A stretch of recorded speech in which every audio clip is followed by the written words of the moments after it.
Hey guys, welcome back or to the channel. This is 803 Garage, and we're going to be framing out a steel stud niche for your shower. We're also going to make it so that both sides of the niche can be framed out so you can adjust it as you need to so that the shower is symmetrical when you walk into the room, which is a very important design factor. When installing your steel stud niche, it's important to know where it's going to go.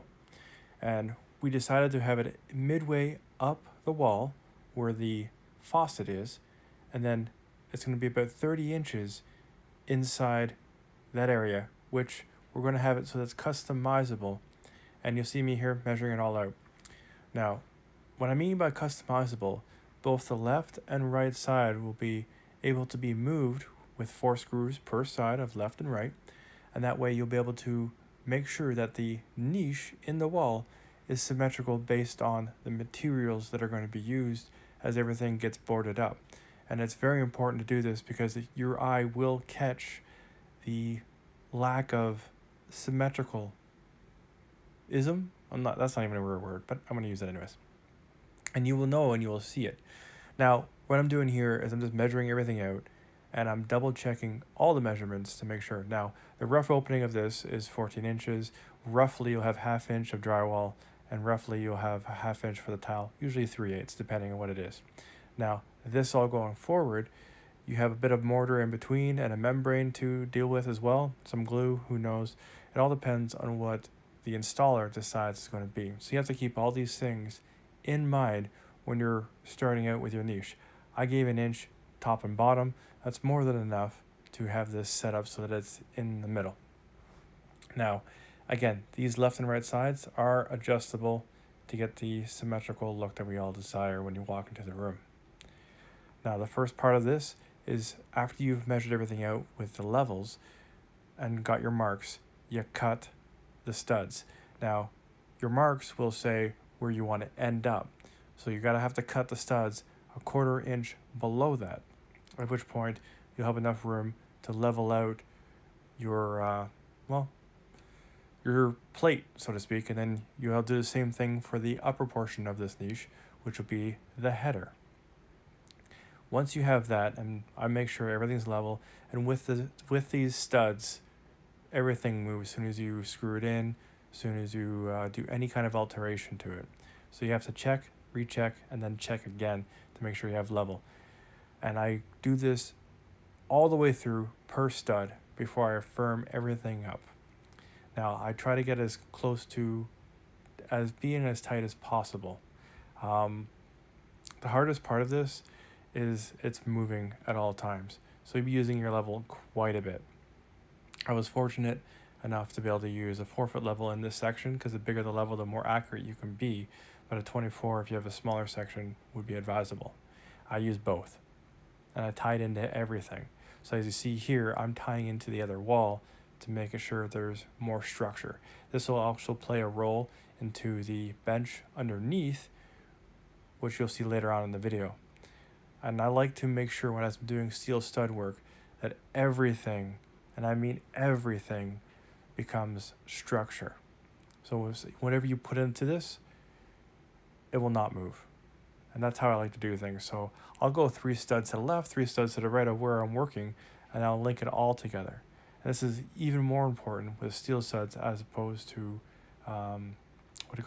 wood studs. Now right here, because my hands aren't as strong as they used to be, I cut my thumb by stabbing myself with one of the metal. The metal you're using is very sharp.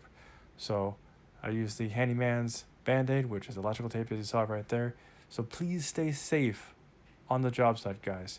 I wear my goggles, which have a bit of a gasket go all the way around them. I wear earplugs nowadays so that I keep all my senses as sharp as possible, even though they are quite dull at 30 plus years of age. Anyways, moving forward, this is an example of what I'm building, and I'm flattening out the bends so that everything will be flush to the studs, and you're able to move everything. And that way, that little bent part in, it won't actually push out. And when the drywall installer comes across, it won't be pushing out the drywall in an awkward position.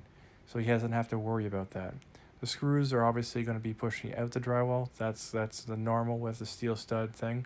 but you don't want to add any extra to that. So that would have been, if I didn't do that, it would have been the bend going out. That's 1/8 of an inch. The screws going out. So now you're 1/4 of an inch pushing the drywall outside of its margins. You don't want that. And right here, I'm showing you how easy it is to move this stuff. So you're able to move it into the center for a small niche, and you're able to maximize it later on if you wanted to make it to the 30 inches. And again, I made it at 32, so you have that inch either side for the drywall, the membrane, and everything else. So now I'm just all firming it up, and it is complete. So you see my tape measure there, that's the maximum size that they want to use for their shampoo bottles. So you could put a Costco size shampoo bottle in there and you won't have any issues whatsoever. Now you'll see some quick snapshots of the finished product at different angles. So you guys can take a quick look, just hit the pause button, see how everything was framed up, and you will notice that it's all structure tied in straight and level. It's very important to me, very important to my customer obviously, and I like to have a job that people can come in, other trades that can come in and see, oh, this guy knew what he was doing. As you see here, some extra shots that I threw in for the bench that's going to come up next for the project, and I framed this thing so you could put a tank on it, and then I back framed it. That way everything is structure and it'll be 100% solid. Very happy with it. My customer's happy with it, so everybody be happy with it. That being said, guys, the project for the niche was amazing. Now, I was asked a couple questions, so I'm going to relay some of that knowledge that I explained to my customer. When it gets boarded in, I was asked, does somebody board right to the back of the drywall, or how does that work? I said, you have multiple options here. One, you're going to board everything in so that you'll see the back side of the drywall. Some people will leave it as such, and then other times you'll put the membrane in there, it'll be glued in place, and then you just tile against that. You can go as far as drywalling that as well. It's a bit of a waste, you don't need to, but if you don't need that extra 1/2 inch, it's fine. You're also going to have the overhang of the shelving going all the way around it, or marble or whatever it is that you're going to put in there. And if you wanted to have the biggest depth possible, you can eliminate that drywall, just have the membrane. That way it's waterproof, secure, solid, and everything like that. And you just glue right to it, whether it's glue, like tile glue, membrane, or mortar or anything like that. It'll be held into place. Now typically what I do is if I'm doing the sill, I'll do the sill all the way around and have it so the top sill goes in first, the bottom sill, and then you have the sides left and right, and then that way the sides will hold up the top and bottom, so it's kind of like a sandwich. And then I'll put the final piece in the center of all that, and it will again hold it all together. I like to keep my grout lines to a minimum. I usually do sometimes a 1/16 to 1/8 of an inch, unless the customer requires bigger grout, requests, not requires, bigger grout lines. Some people want that 3/8 of an inch grout line, and I don't understand that. It looks ridiculous to me. There's a lot of interesting things that people come up with, because like they measure things out, they measure that 3/8 out, and they'll, oh, I don't have to cut a tile for that, and then I'll have it. Or other times, like it gets kind of nitty gritty. But in the long story, it's what you want, and I like to make my customers happy. So in this case, I gave them all that information, so when they have the tile guy coming in, they know what they're looking for, and hopefully they have a beautiful installation. As always, thanks for watching, guys. If you made it this far in the video, if you have any questions, comments, concerns, leave them down below. That way I can get back to you, and I will do my best to get back to you as soon as possible. And as always, I will catch you in the next one. Peace! Oh, you're still here. Well, shower niches can be installed at any time. You just have to know where your studs are. A little bit of an investigation is required. You have to know where your water lines are. You have to know where your power lines are, things of this nature. And then you can just cut the tile, drop it in, you're good to go. This is what the niche that I just built is going to look like.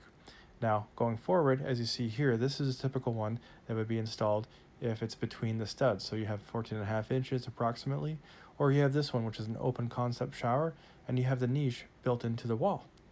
This one here actually uses the same tile on the shower side as into the niche, which is kind of neat.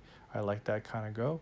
And then this one is actually built in. It's a little bit harder because the water line typically runs in this area, but if you plan for it ahead of time, you can actually do this one. This is another one that's built into the sidewall. Again, 14.5 inches. You can go as tall as you want to. And then finally, lastly, you have the typical shower install where you cut, slap it in, good to go.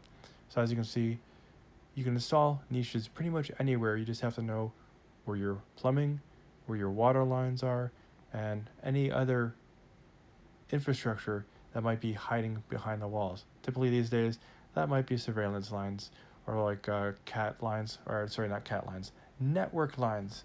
And with this bonus part of the video, thanks for watching, and as always, be safe.